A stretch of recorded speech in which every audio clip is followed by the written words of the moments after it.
Our next speaker is Joy Paas. Joy is a web developer at Quipper, an ed tech company, so education tech. She is also one of the directors of Women Who Code Manila, as we heard earlier. Aside from coding, she loves cats. Okay, good afternoon everyone. So today I'm gonna be talking about Ruby and gRPC. And during lunch I talked to Sam and he said they're using gRPC at DigitalOcean, so that made me nervous. But yeah, some people have talked about microservices for a bit earlier. So this is yet another microservices talk. So, as Ramon introduced me earlier, I'm a web developer for Quipper, and we develop apps for education. And I am also one of the directors of Women Who Code Manila. And like I said, I would like to dispute Terence's stats earlier because we've been doing study groups every week. So, if assuming like 52 weeks in a year times 4, that's around 200, but we have like 100 events last year.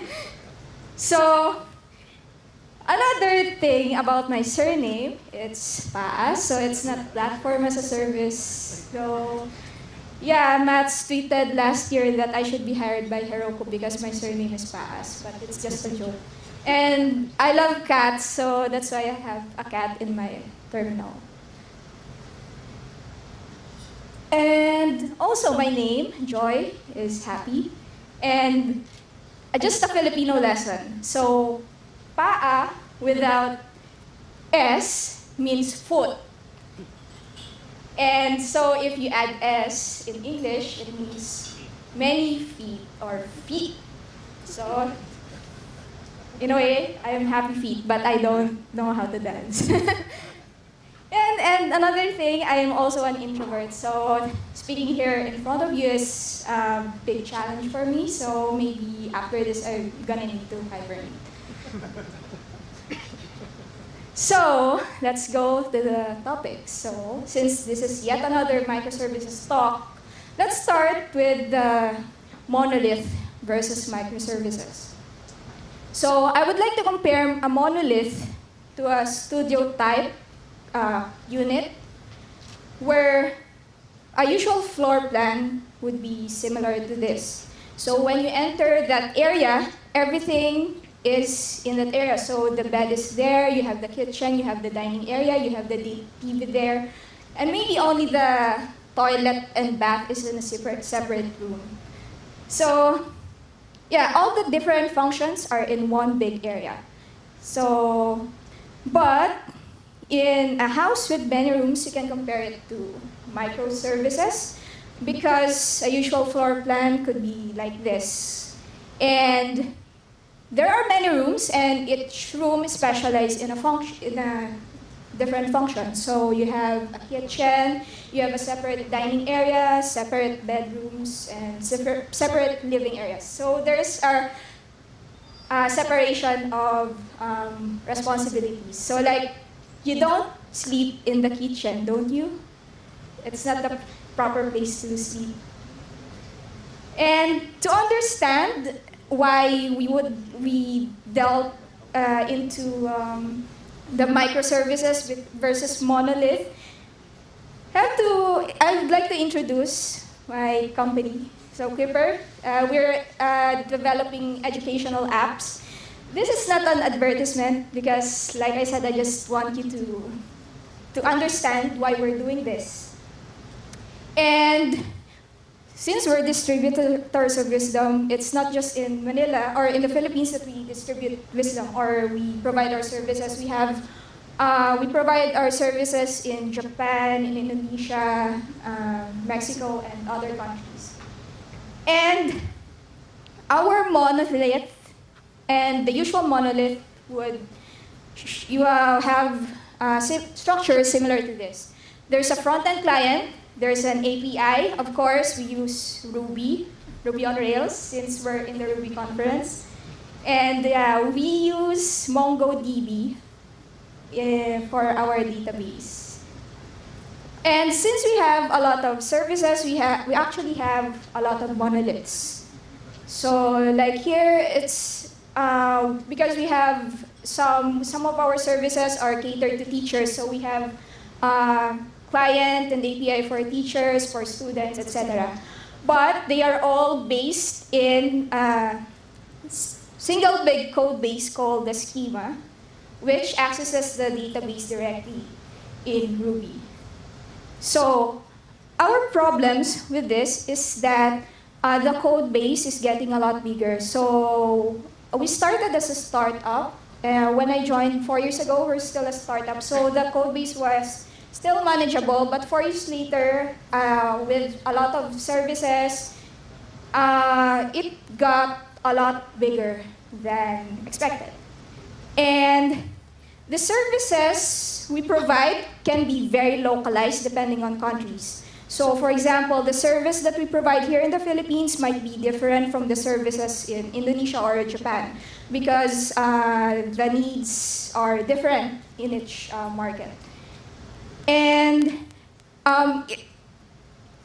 because of that, the changes in features or in some of those, for example, if you change a service in the Philippines or you upgrade some features, it could affect the features or even break features that are used in other countries. So it's not a good thing. And the fourth thing is that our chosen stack may not be appropriate for some of the features. So for example, we have a payment feature. So it requires security, but it may not require speed. You just need to make sure that payments are going through security. But if you're dealing with messaging, it needs to be fast. It doesn't have to be as secure as the ones in payment. But because we use a single stack for everything, it's not optimized for all those needs. And the last thing is we cannot move as fast as we wanted to. Since everything is in a single code base, changing one code that you think wouldn't do any harm in other parts of the application you'll just be surprised that it breaks everything, and during release everyone is panicking. So I think we all have experiences like that. So our solution, in theory, is to divide this big blob called a schema into separate services. So ideally, each of those services will have their own data storage. It's in relation to the other talks earlier, so that if you accidentally drop the database in production, it won't affect everything. Yeah. So that's one of the things. And so these services, let's name it, since we're an education company, maybe we can divide our services like this. We have the content where we have our courses, our topics, the lessons. We have assignments because teachers can give assignments to students. We have messaging, the data for some data analysis, payments, and of course the user service. So this is a sample of what it can look like. And in a way, our monolith for the third teacher portal could, for example, could use for services like content, assignment because they have to give out assignment to their students, messaging, and the user service because you have to have the information of the user, of the teacher. And for an independent learner, students who just learn on their own free time would have different services that they require. So they have the content, of course, for payments. If they want to purchase some paid content, And some data analytics, we're gonna use it also, and user data, of course. So, all those things, my talk is about Ruby and gRPC. Where does Ruby and gRPC come in? So, by the way, has anyone heard of gRPC before? Only Sam. Has anyone used gRPC? Only Sam. Okay. So it seems, it seems kind of new to most of the people here. So let's just see what gRPC is. So RPC, first, it's a remote procedure call. So it's like you are calling a function, just like it's a native function, even though it's actually implemented in another server. So it's TLDR, but yeah, it's a modern open source, high performance RPC framework, blah, blah, blah, blah. So I don't know what G stands for. If you know, tell me. But I suspect maybe it's because it was initially developed by Google. Oh, yeah, Google. So Google RPC. So I'm right. So it promises to efficiently connect polyglot in services. So polyglot meaning the services you connect could be in different languages. So for example, in one of your service, you could use Ruby. But for the other services, you can use Node, or you can even use Elixir or Go. Yeah, whatever is fit for that service. And they use protocol buffers to define service interface and payload structure. This is very important, and I like this feature about RPC, and you will see why later. And last thing is that it uses HTTP2 protocol, which has a lot more features than the usual HTTP1 protocol used in most of the HTTP REST servers. Okay, so gRPC. So this is how it usually works. This is from the gRPC documentation. So as you can see, it's polyglot. So you can have a server that is written in C++, and a client in Ruby can access it. And like I said, there's proto. Everything, the interface is defined by proto buffers. So it's connected by the requests, and responses are defined by the proto you defined. So, and you can have Android Java client use gRPC. So, yeah, that's usually how it works. And the way we approach it in our current stack is, first, we don't want to touch the front-end client. It's not part of the current, what we wanted to do right now. So instead of API, we separated it to, BFF. So this is not best friends forever. Yeah, but here the BFF is best friends with the services it uses. So BFF, we define it as back-end for front-end. So the difference with the usual API is that the BFF does not have a direct connection to the database. So you cannot do like user that find something in the BFF. You have to get the user information from the user service.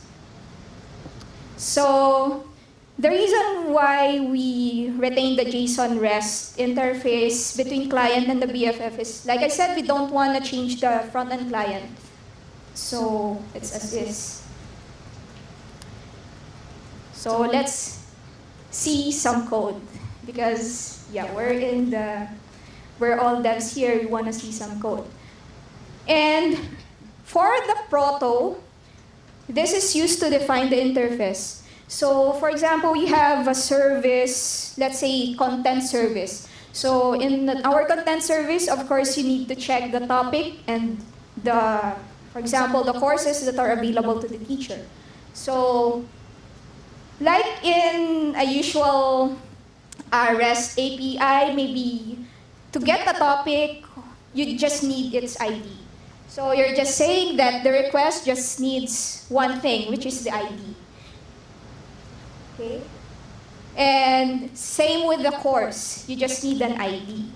And the good thing about protobuf is that if you try to inject other data there, like you would like to for example, request for a password, to put password there or name, it will raise an error because you're not following the defined interface. And so, for the course, this is a simplified version of course. We will have, let's go back to the previous one. So, for example, when you get the teacher course, it says that it has to return a course item. And a course has an ID, has a name, it has a description, icon, and it has a list of topics. So to define a list of things in gRPC, you have to use the keyword called repeated. And those numbers there, when I started using gRPC, I just assigned random numbers. But yeah, since it's a binary, it uses binary stream instead of the usual text JSON to communicate. Those numbers are very important. So since to represent the numbers 1 to 15 would require just 1 byte, you have to reserve those for those fields that appear often in your interface. So for the more specialized or optional data, maybe you can assign a bigger number to them.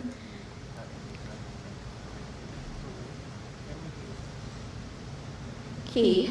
And once you have defined the proto, you can generate Ruby code. You just need to run the proto command, command that gRPC provided, and it would generate Ruby code like this. So you don't need to type everything, because we're lazy, right?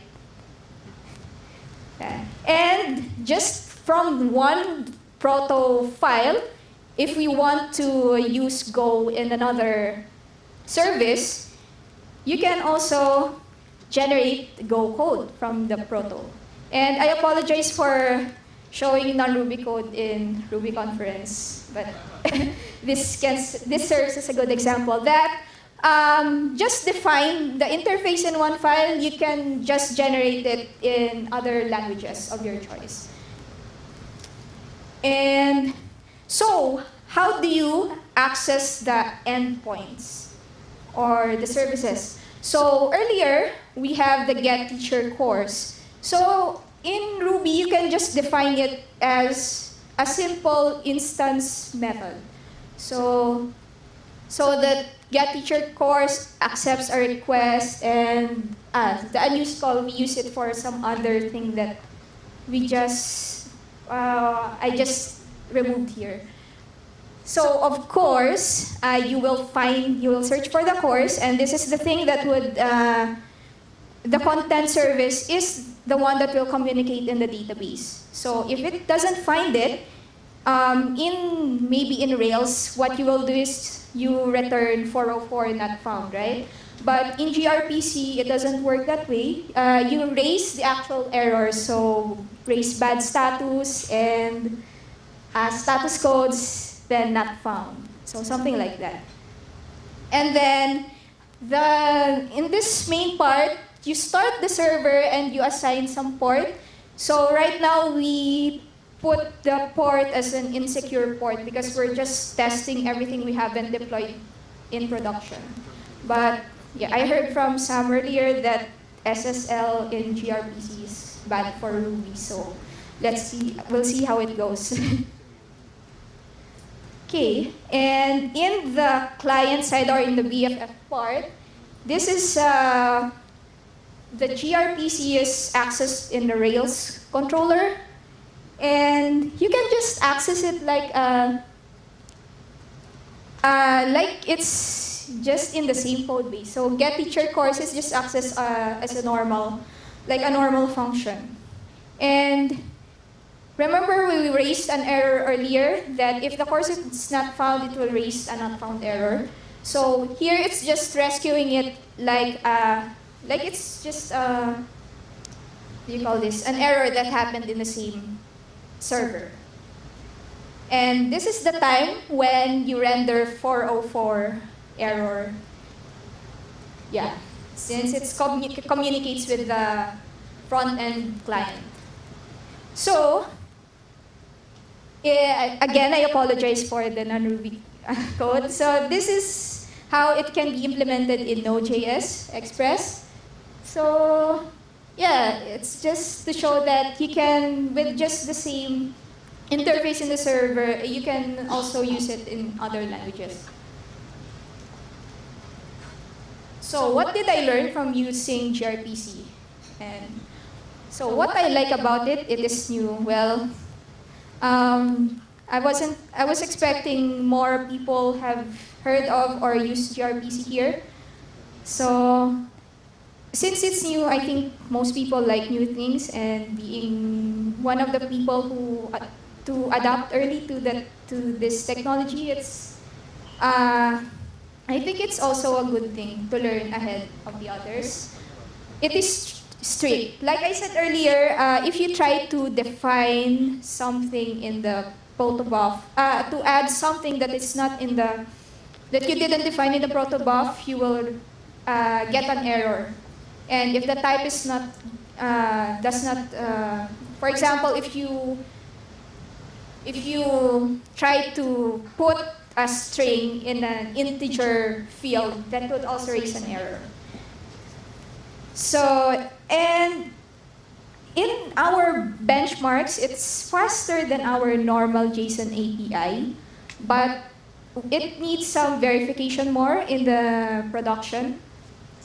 So we were actually expecting that it would be slower since it passes through more interfaces. But we were surprised that it's almost the same or even a little bit faster than normal JSON API. And so last is I got to explore other back-end development possibilities outside of Rails. And what I do not like about gRPC, since it's a relatively new technology, there are less resources for example, if I search for an error I got in gRPC, sometimes it's not on Stack Overflow, so I have to investigate it myself. And second one, there's less instrumentation support. So if you would like to attach libraries or third-party services for tracing or monitoring, it's not as easy as in the usual REST API. Third, no framework structure. So we are spoiled by Rails, most of the devs here. But in gRPC, we have to think of ways of how to organize our code. And fourth, the structure is too strict for experimentation. So since, for example, you would like to try just adding a field and check how it works, you have to, it takes a lot more steps because you have to define it in the proto and you have to regenerate the protofile, the Ruby code. So instead of just in Rails, if you want to add a new field, just add it in and sometimes it will just auto-refresh for you. So summing up, what the things I learned from gRPC, and the things that I do not like about gRPC right now are things that can be improved as more people adapt to it. And working with gRPC challenged me to be a better developer because less resources, so I need to investigate more and need to organize code on our own. Yeah. And next, how about working with microservices? So to be honest, it's still an ongoing process. What we try to migrate to microservices from monolithic system. But what I learned so far is that it's not so simple because microservices require great tooling. Because, for example, if you run a Rails app, you just run a Rails server and that's it. But with microservices, you have to think of ways on how to interface all those services and make them run together. Second one is greater ownership because the devs can focus on what they're good at. So if they're like working with payments or with content, they can work on that, but silos will form. So they might not be aware of what's happening with other teams. And third, transition cannot be done in one big go. It's too risky. So we have to do it little by little. And fourth is that the product structure affects the team structure and culture. So maybe we have a flat organization structure, pretty flat, but when we adapt to microservices, there might need to be more layers in the organization structure. And we have to make sure that the team is ready for that. And lastly, good choices in the past may cause a lot of headaches in the present. So like earlier, I said that our database is Mongo, and the adapter we use for Rails is Mongo Mapper, which that is not compatible with Rails 5, so we have to make do with what we have. So that's why it's giving a lot of headaches right now. And summing up everything, adapting microservices, it's not a silver bullet. It doesn't work for everyone. It doesn't magically solve all our problems. So that's why the code base and everything must be studied deeply so that you know how microservices will be divided or if it actually fits your needs. And third is to make sure if the team is ready for the organizational changes. And I encourage you to try gRPC as well because it's fun and challenging. And so that the next year it's not just 2 people who know gRPC the next time. Yeah. Thank you.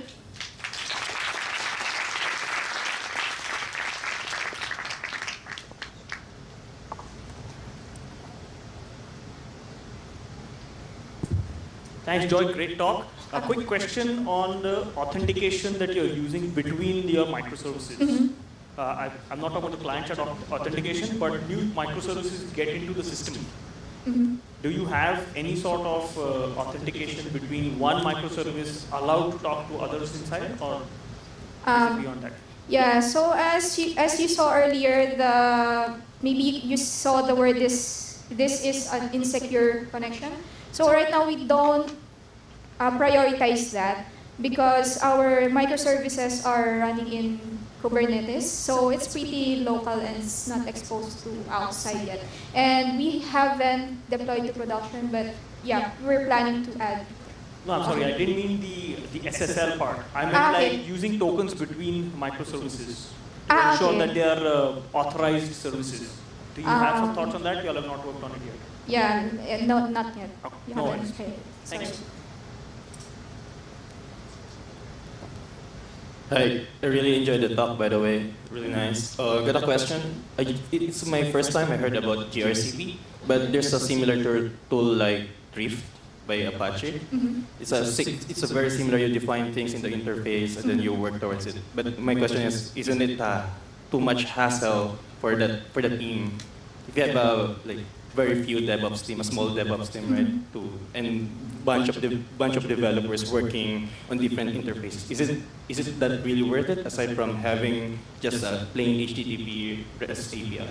I think it's worth it because it serves like a standard for the team. Because sometimes, and I think it also encourages communication between the different microservices teams. Because if you can just add anything you want, maybe the interface would be good for communicating, for example, with content and payments team, but it's not good for communicating between content and users team. So having an interface that's defined and standardized for use by all the teams, I think that would require that teams talk to each other. So I think it's worth it. Hey, Yes. now that you have gRPC, how do you test? How do I test? Great question. Yeah, so basically, I just test that the endpoints are returning the expected data. Yeah, basically, mostly just that. Sorry, follow-up question. So, back in the day, there's this technology called EJV. Yeah. If you've gone through that, so if the interface changed in your gRPC, how do you publish changes to the interface? What kind of change? Yeah, since we're still, like I said, it's still work in progress. We haven't really done pub. Yeah, because it's just two of us in the team actually right now. So we just say, oh, this service will change. Yeah, but that's a good thing to consider. Do you already have a strategy for releasing epic features? And when I mean epic features, these are features wherein multiple microservices are affected or have significant change? We have some things in mind, but like I said, this is still a work in progress, so we haven't really implemented it. All right.